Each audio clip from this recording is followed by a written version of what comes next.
ሰው የሚተኛባቸው 3 የተከለከሉ አልጋዎች አሉ። በዚያ የተኛህ ነው ተነስ የሚለው ዲያቆኑ።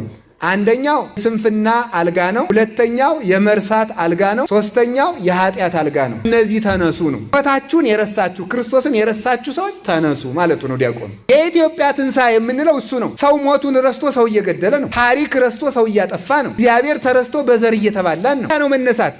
ትንሣኤ ይሏል ነው። ከዚህ ክፋት ተነስ።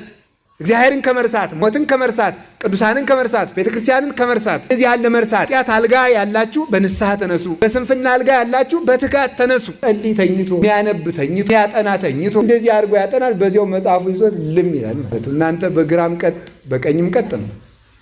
በመንፈሱም እውቀት የለም፣ በስጋውም እውቀት የለም።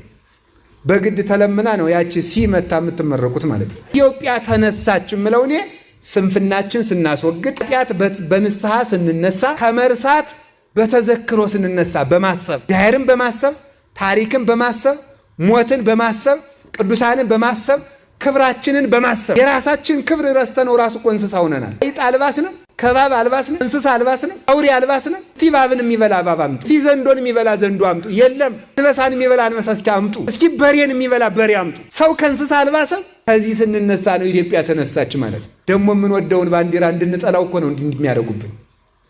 ሰው እመቤታችን እንዲጠላት እመቤታችን በአብይ ጾም ብሉ ብላለች እያለች ያቺ ሰው እያስበላች ነው ሰሞኑን አሉ። አይደረስ ነው እመቤታችን ብላኛለች እያሉ መነኩሴ እንዲጠላ መነኮሳት እንዲህ ብለዋል ይባላል። ባይታዊ እንዲጠላ ባይታዊ እንዲያደርገ ይባላል። ባንዲራ እንዲጠላ በባንዲራው ስም መጡብን። ካህን እንዲጠላ አይደለ እንዴ? አሁን በከተማ ስትሄዱ እኮ ካህናት እንዲጠሉ ልብሰ ተክህኖ ለብሶ የሚሰክር ሰው ታገኛላችሁ። ያ ሰውዬ ካህን አይደለም። ካህናትን እንድትጠሉ የሚያደርግ የተሐድሶና የፕሮቴስታንት ክንፍ ነው። መጽሐፍ ቅዱስን ራሱ እኮ የሚነግዱበት ከቤተ ክርስቲያን ተቀብለው እኮ ነው። መጽሐፍ ቅዱስ ሆኖ እንዲቆይ ህልውናውን የጠበቀችለት እኮ ቤተ ክርስቲያን ናት። መጽሐፍ ቅዱስን የጠበቀችው ቤተ ክርስቲያን መጽሐፍ ቅዱስን ትተሻል አትባልም። አይኑ የሚያይ ሰው አይን የለም ይባላል። መጽሐፍ ቅዱስን የምትኖር ቤተ ክርስቲያን መጽሐፍ ቅዱስ አታውቂም አትባልም። ማርን እየበላ ያለን ሰው ቀምሶ የማያውቅ ሰው ማር አይጥምም ማር አልበላህም ይባላል አይባልም። ቤተ ክርስቲያን እኮ መጽሐፍ ቅዱስን ኑራ የምታውቅ ዮሐንስን የሚጸልይ ሰው ትልቅ በረከት ያገኛል። ከሚቆምበት ቦታ የብርሃን ምንጣፍ ይነጠፍለታል። ራዕየ ዮሐንስን የሚያነብሰው ብፁዕ ነው ይላል። ብፁዕ ንዑድ ክቡር ነው፣ ክብር ያገኛል። እንዲያውም አንድ ዲያቆን ነበረ። አንዲት ንግሥት ታማ ራዕየ ዮሐንስን እየሄደ በየቀኑ እያነበበላት ምሕረት ታገኝ ነበረ። ዲያብሎስ ደግሞ ክፉ ነውና ይሄንን ለማቋረጥ ምን ይላል?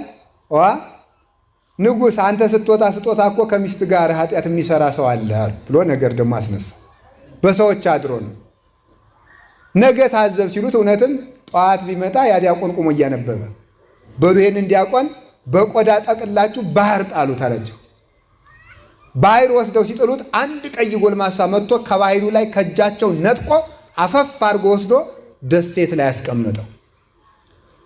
ደሴት ላይ ያስቀምጦት ሲኖር ሚስቲቱ ደዌ ጸናባት። ንግስቲቱ በሀገር ቢዞር በሐኪም ቢዞር አልድን አለች። አልድን ስትል ምን ላድርግ ብሎ ሲጠይቅ አንድ የበቃ ባይታዊ መጥቶ ምን አለው መሰላችሁ? ያ ዲያቆን ካልጸለየላት አትድንም አለው። ያማ ሙቶ የል ባህር ጥየው ለአንተ መሰለ እንጂ እሱስ አልሞተም። እንዲህ ያለ ደሴት አለልህ አለው። ሄዳ እዚያ ደሴት አምጥቶ ሲጸልይላት ራዕየ ዮሐንስን ሲያነብላት ያቺ ንግሥት ዳነች። ይሄማ የተከበረ ሰው ነው ብሎ ለጵጵስና እንዲበቃ አደረገው። ያ ዲያቆንም እስከ ጵጵስና ድረስ ደረሰ ይላል። ያ ቀይ ጎልማሳ ከሞት የነጠቀው ጎልማሳ ለካ ቅዱስ ዮሐንስ ነበር።